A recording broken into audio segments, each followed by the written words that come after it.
Here's that Doosan. It's messy because it's running right now. The tailstock may be an upgrade. I don't remember, but it's fully programmable. You don't have to drag it and drop it or anything. It's programmable. I actually would probably stick the original chuck back on it.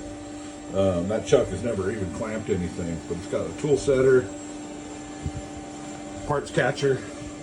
I don't remember if that's stock or not, or if I added it.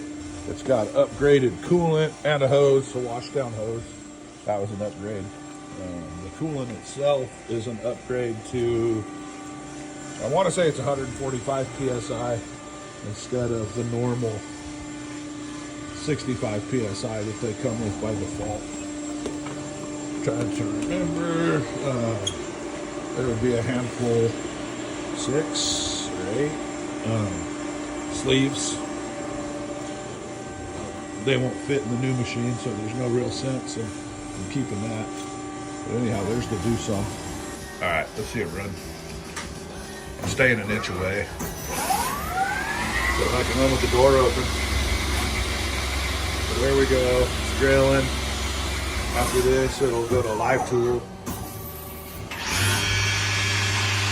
I got live tool into like the boring bar there. Puts that hole on center, now it reads it.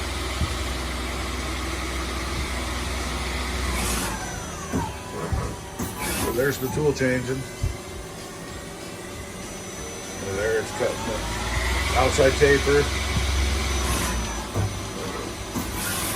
It respots the front just to make sure there's no burr. That's it. I'll show you more, but that's the program that's in there right now.